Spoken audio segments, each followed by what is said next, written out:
మనిషి ఆలోచన ఎలా ఉంటుందంటే, ఆ బుద్ధి పుట్టుకతోనే వచ్చింది. నీ ఆలోచన ఎప్పుడు ప్రజలకు మేలు చేయాలని కానీ, ప్రజల్ని మభ్యపెట్టి మోసం చేయటం తప్పితే ప్రజలకు చేసింది ఏమీ లేదు. 2019 నుంచి 24 వరకు నీ పరిపాలన ఎంత నీచాతి నీచంగా పరిపాలించావంటే,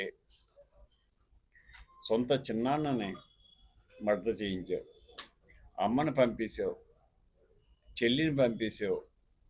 ఇంక ఎవరితోటి నీవు సఖ్యత ఉంటుంది? నువ్వు ఎవరికి నువ్వు సొంత తోబుట్టుకి ఒక ఎకరం రాయలేనోడు దేశానికి సేవ చేస్తాడా? అతన్ని అసలు మనం ఎలా నమ్మాలి? పైగంట ఇంక 2 సంవత్సరాలు అయిపోయింది, 3 సంవత్సరాలు పాదయాత్ర చేస్తాడంట. గతంలో చేసావు, పాదయాత్ర చేసి ప్రజల సమస్యలు అర్థాలు చేసుకున్నావు, అన్నీ చేసావు. అప్పుడు ఏమి చేసావు? అర్థం చేసుకుని నువ్వు చేసింది ఏంటి? నువ్వు మద్యం మాఫియా. అది ఎంత విచిత్రమైందంటే, ఈరోజు టెక్నాలజీ పెరిగి ఫోన్పే చేస్తున్నాం మనం. కాయగూరలు కొన్నా కూడా ఫోన్పే చేస్తున్నాం. ₹1 ఎవరికైనా ఇస్తే ఫోన్పే చేస్తున్నాం. సారా తాగటానికి మాత్రం ఫోన్పే కూడా కుదరదు, అంత క్యాష్ ఇవ్వాలి. ఆ క్యాష్ నెంబర్ 2 కింద ఆయన అకౌంట్కి వెళ్ళిపోవాలి. బేవార్లు ఈరోజు ₹4,00,000 మందు అమ్మిందంటే దాంట్లో ₹1,00,000 మందు, కన్నా 3 లక్షలు నీ దొంగ సారా. కోట్లాది రూపాయలు దోసావు. చంద్రబాబుని జైల్లో పెట్టాలని దురాలోచన రావటం అతని పతనానికి నాంది అయ్యింది. ఈ దేశం కోసం ఎన్నో కష్టాలు పడి 40 సంవత్సరాల సుదీర్ఘ రాజకీయ చరిత్ర ఉండి, సంబంధం లేకుండా, ఏ దాంట్లోనూ సంబంధం లేకుండా నువ్వు తీసుకెళ్ళి జైల్లో వేసావు. దాని ప్రతిఫలం నీకు ఏంటంటే 11 సీట్లు. నాటికంటే ముఖ్యమైనది ఏంటంటే మన కలియుగ దైవం. మీ అందరికీ నేను ఒక్కటే చెప్తున్నా, మనస్ఫూర్తిగా వెంకటేశ్వర స్వామికి దండం పెట్టుకుంటే ఆయన తప్పకుండా మన కోరిన కోరికలు తీర్చే గొప్ప స్వామి వెంకటేశ్వర స్వామి, కలియుగ దైవం. మన దేశంలోనే కాక ఇతర దేశాల్లో కూడా స్వామిని పూజిస్తారు. అంత పవిత్రమైన దేవాలయాన్ని అపవిత్రం చేసిన నీచాతి నీచుడు జగన్మోహన్ రెడ్డి. దేవుడికి ప్రసాదం కల్తీ అనేది చరిత్రలలో ఇంతవరకు భారతదేశం పుట్టిన తర్వాత ఏ ఒక్కడూ కూడా కల్తీ అనేది ఎరగరు.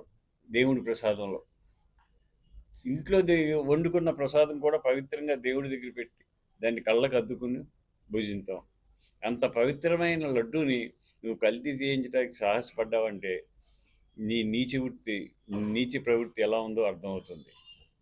ముఖ్యంగా అసలు నెయ్యే లేకుండా, డైరీ లేకుండా వాడు సప్లై చేస్తే నువ్వు తీసుకున్నావు. 230 కోట్లు మోసం జరిగింది దాంట్లో. అసలు నెయ్యి లేదు, కొవ్వు ఇతర పదార్థాలు కలిపి నువ్వు చేసి అది ప్రజలకి అందించావంటే ఎంత అంటే, నీ లాభం కోసం, నీ సంపాదన కోసం ఎటువంటి నీచమైన పని చేయటానికి నువ్వు సిద్ధంగా ఉన్నావు. సొంత చిన్నాన్ని చంపేస్తే అది హార్ట్ అటాక్ అని పెట్టే గొడ్లతో ఘాట్లు ఉన్నా కూడా. అంటే నీచానికి ఒడిపడటంలో వెనకంజ వేయని వ్యక్తి ఎవరంటే మన భారతదేశంలో జగన్మోహన్ రెడ్డి గారు ఒక్కడే. ఎంత నీచమైన పని చేయటాకైనా డబ్బు కోసం చేయటానికి సిద్ధపడే వ్యక్తి. ఈ పవిత్ర దేవాలయంలో లడ్డూ ప్రసాదానికి కల్తీ చేయించావంటే ఆ స్వామి నీకు శిక్ష విధిస్తాడు. నీకు 151 సీట్లల్లా 11 సీట్లకు వచ్చావు. 11 సీట్లల్లా వెంకటేశ్వర స్వామి నీకు 0 సీట్లు చేస్తాడు.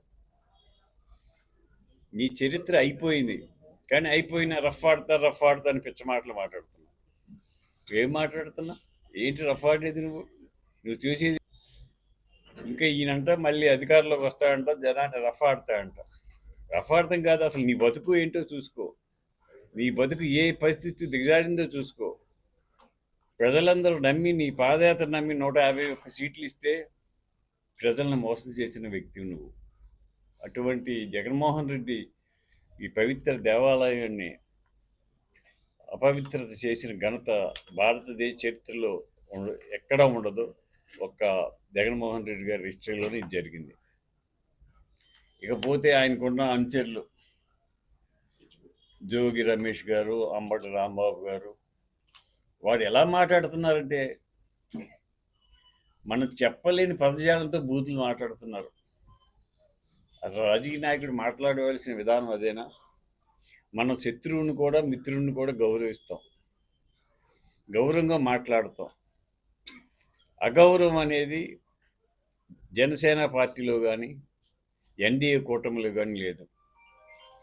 18 నెలల కాలంలో ఈ ప్రభుత్వాన్ని పూర్తిగా ఆశ్చర్యపరిచే పరిస్థితుల్లో ఈ వైసీపీ పాలన మనం చూస్తూ ఉన్నాం. కొన్నాళ్ళు రఫా గంగమ్మ జాతర భయపెట్టి మళ్ళీ మేము వస్తే మీ సంగతి చూస్తామనే విధంగా మాట్లాడినటువంటి మూర్ఖులను కూడా మనం చూసాం.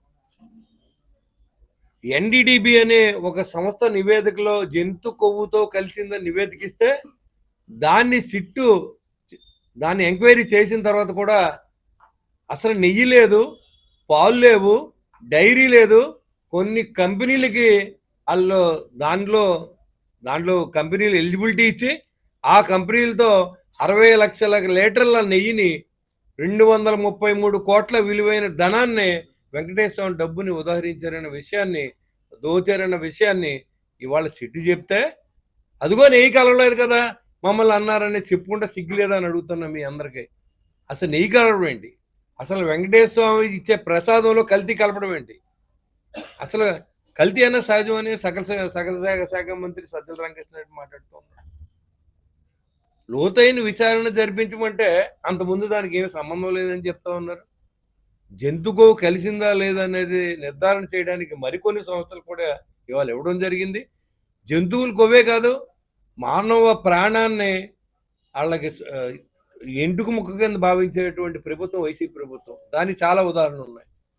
వాళ్ళ గొడ్డల వేటిని మీరు ఎలా మార్చేశారో మీరు చూసారు కదా. హార్ట్ అటాక్ కింద మార్చేసినటువంటి ఆ ప్రభుత్వంలో అప్పటి ముఖ్యమంత్రి గురించి మనం ఎంత మాట్లాడుకున్నా తక్కువే.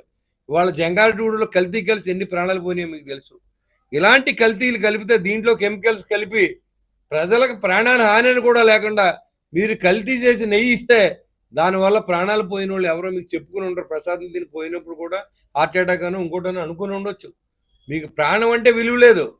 ఇవాళ పవన్ కళ్యాణ్ ఏం మాట్లాడలేడు, చంద్రబాబు నాయుడు ఏం మాట్లాడలేడు. మీకు సిగ్గులేని మాటలు మాట్లాడకండి. ఇవాళ సిట్ రిపోర్ట్ ఏం తేల్చింది, ఎన్డీడీబీ రిపోర్ట్ ఏం తేల్చింది, అసలు మీరు ఎక్కడ కొన్నారు, అసలు వాళ్ళకి డైరీ ఉందా, ఎన్ని లీటర్ల పామ్ ఆయిల్ కలిపారు, ఎన్ని లక్షల కిలోల దీంట్లో కెమికల్స్ వాడారు అనేది కూడా ఇవాళ సిట్ రిపోర్ట్లో మీకు ముందు తేటతెల్లం చేయబోతా ఉన్నాం. ఇప్పుడు ఈ ఓ పక్కన 5 సంవత్సరాల పాటు లూటీ చేసిన వదిలి రాష్ట్రాన్ని గాడిలో పెట్టడానికి ఇప్పుడు ముఖ్యమంత్రి చంద్రబాబు నాయుడు గారు కానీ, అదేవిధంగా ఉప ముఖ్యమంత్రి పవన్ కళ్యాణ్ గారు కానీ, లోకేష్ గారు కానీ అందరూ కూడా ఎంతో కష్టపడి అన్ని చోట్ల కూడా ఈ యొక్క లోటు బడ్జెట్ను పూడ్చుకుంటూ అన్ని ఒకటొకటిగా పనులు చేసుకుంటూ వస్తే ప్రభుత్వాన్ని గాడిలో పెడితే ఇవాళ మళ్ళీ మీరు తిరిగి మేము వచ్చేస్తూ ఉన్నారు, లేకపోతే మీరు వచ్చి ఏదో చేసేస్తూ ఉన్నారు. ఆ ఏదో చేసేస్తాం అనేది మొదలు పెడితే మీరు ఎవరో ప్రెస్ మీట్ పెడితే కూడా ఉండరు. అది మీరు గుర్తు చేయొద్దు. మాకు ఏది చేయాలని మేము కూడా చేయగలం. మీరు రాక్షస రూపంలో ఉన్నప్పుడు మిమ్మల్ని అందరం చూసాం మేము. ఇవాళ మీరు ఇంకేం చేయలేరు, ఆ రూపం పోయింది. ఇవాళ పూర్తిగా మీరు నాశనం అయ్యారంటే దానికి కారణం కలియుగ దైవం వెంకటేశ్వర స్వామి అనే విషయాన్ని నేను ఖచ్చితంగా చెప్పదలుచుకున్నాను. ఎందుకంటే వైసీపీ నాయకులు ఇవాళ ఇంకా సిగ్గు లేకుండా ఆ జోగి రమేష్ ఉన్నాడు, ఆ నోరు కాదు ఆడిది, ఆడు ఒక పాసి పెంట అనమాట. ఆడు ఏం మాట్లాడుతున్నాడో ఆడిగే తెలియదు. అంటే ఆడు ఈడు అంటాడు, మళ్ళీని వెధవని కూడా తిడతాడు. ఇవాళ అంబటి రాంబాబు మాట్లాడాడు. అది చాలా అన్యాయం జరిగిపోతుందంట. ఇక్కడ ముద్దగడ్డ పద్మనాభం గారు ఒక ఆయన కాపు లీడర్గా చెప్పుకుని ఆయన రెడ్డి గారు, ఆయన ఒక లేఖ రాశాడు. ఇమీడియట్గా ఇదంతా పరిపాలన మార్చేయాలి, కాపులకు చాలా అన్యాయం జరిగిపోతున్నారు. కాపులకు నువ్వేం చేసావు, ఎంతో యాజిటేషన్ చేసావు, మీ వెనకాల తిరిగి కాపులకు ఏం చేసావు? ఇవాళ గత ప్రభుత్వంలో 5% ఇవాళ రిజర్వేషన్ చేసిన మాజీ ముఖ్యమంత్రి, మరి అప్పుడు ముఖ్యమంత్రి నారా చంద్రబాబు నాయుడు 5% కాపులు రిజర్వేషన్ ఇస్తే గత 5 సంవత్సరాల్లో జరిగిన వైసీపీ పాలన దాన్ని తీసేస్తే నువ్వు పేరు మార్చేసుకున్నావు. అంటే నీ బుద్ధి ఏంటో అర్థమైంది. వయసులో పెద్ద, మేమంతా గౌరవించే వ్యక్తి, నువ్వు మాట్లాడి లేక చూస్తే సిగ్గుపడతా ఉన్నావు. నువ్వు కులం పేరే మార్చేసుకున్నావు. కులం పేరు చెప్పి లక్షల మంది యువకులు నీ వెనకాల కేసుల్లో తిరిగారు. ఇవన్నీ కూడా గుర్తుపెట్టుకోవాలి. కులం అనేది వాళ్ళ రాష్ట్రాన్ని ఏళ్తలేదు. వాళ్ళ కులం ఎక్కడా లేదు. పవన్ కళ్యాణ్ గారు కులానికి కాదు, సమాజానికి విలువ ఇవ్వాలి, సమాజంలో అన్ని కులాలని కలపాలనే ఉద్దేశంతో నేను పార్టీ పెట్టాను 100 సార్లు చెప్తున్నారు. చాలా కానీ మేము వస్తే ఏం చేస్తాకి 3.5 సంవత్సరాలు ఉంది. మేము ఈ లోపల ఏమైనా చేస్తే ఏంటండి అన్న, మాకెందుకు అత్తమాను గుర్తు చేస్తారు. మేము వస్తే ఏం చేస్తాం, మీరు రారు అనేది నిజం. కానీ జనాన్ని 175కి ఎలా మోసం చేస్తారు, మళ్ళీ ఇప్పుడు అలా మోసం చేస్తారు. మీరు ఓడిపోయేదాకా ప్రమాణ స్వీకార ముహూర్తాలు పెట్టించుకున్నారు. వైజాగ్లో ప్రమాణ స్వీకారం అన్నారు, 175 అన్నారు. దాన్ని 11 చేసింది మూడునామాల స్వామి వెంకటేశ్వర స్వామి. కాబట్టి దాన్ని గుర్తుపెట్టుకోండి. వెంకటేశ్వర స్వామి అంటే ఏంటో తెలుసుకోండి. మీ నాన్న చూశాడు, అది నువ్వు కూడా చూసావు. మరి తర్వాత మీరు చేసి పరిణామాలు ఎలా ఉంటాయో ఆయనే చూసుకుంటాడు. కాబట్టి ప్రజలందరూ ధైర్యంగా ఉండండి. మన కలియుగ దైవం వెంకటేశ్వర స్వామి ఉన్నాడు. దేశవ్యాప్తంగానే కాకుండా ప్రపంచవ్యాప్తంగా కూడా తిరుమల తిరుపతి దేవస్థానానికి ఎంతో ప్రత్యేకత ఉంది. మనసు పెట్టి భక్తి శ్రద్ధలతో ఆయన్ని పూజిస్తారు చాలామంది ప్రపంచవ్యాప్తంగా, మరి ముఖ్యంగా భారతదేశం. డబ్బు గురించి ఏమైనా చేస్తానని, డబ్బు ప్రధానంగా అవసరమైతే దేవుణ్ణి కూడా అమ్మేసే పరిస్థితికి వైఎస్ఆర్సీపీ ప్రభుత్వం లేదు. అందులో భాగంగా చూసాం. ఇప్పుడు మీరు తప్పు చేశారు అంటే అందులో ఇది కలవలేదు కదా, అది కలవలేదు కదా, అసలు నెయ్యే కాంది తప్పు. చాలామంది తిరుపతి వెళ్ళిన వాళ్ళు ప్రసాదం పెడితే ప్రసాదానికి కూడా దండం పెడతారు, లడ్డుకు కూడా దండం పెట్టి ప్రసాదం తీసుకుంటారు. అంత పవిత్రంగా అనుకునే ఆ ప్రసాదాన్ని కేవలం డబ్బు గురించి ఎంతోమంది మనోభావాలను పక్కన పెట్టి ప్రజలు కాదు పైసలే ముఖ్యం అని చేసిన తప్పుడు పనికి అంగీకరించకుండా ఈరోజు పనికిమాల చేష్టలు చేస్తూ దాన్ని డైవర్సిఫై చేసే విధంగా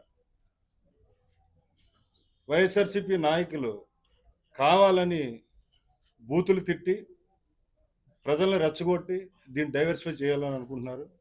ముఖ్యంగా ప్రింట్ మీడియా, మన ఎలక్ట్రానిక్ మీడియాని మిమ్మల్ని అందరినీ కోరుకునేది ఒకటి, వాస్తవాలు తెలియజేయాలి. ఒక్కొక్కళ్ళు ఒక్కొక్క దేవుని ఇష్టపడతాం, తప్పేం కాదు.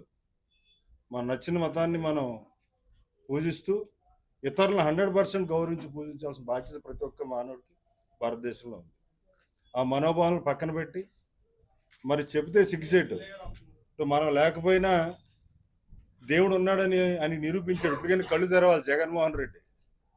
ఇప్పుడు 151 స్థానాలు నగ్గి మరి దేవుడు ఎంత పవర్ఫుల్ కాకపోతే నీకు 151 మధ్యలో 5 ఎత్తుకుపోయాడు అర్థం చేసుకోవాలి. మళ్ళీ 11కి వచ్చాడు. ఇప్పుడు ఇదే ప్రయత్నం చేస్తే ఈ 11లో ఉన్న 2 ఓట్లు కూడా తీసేసే ప్రయత్నం చేస్తాడు దేవుడు. ప్రజలు బుద్ధి చెప్తారు వచ్చే ఎలక్షన్స్లో.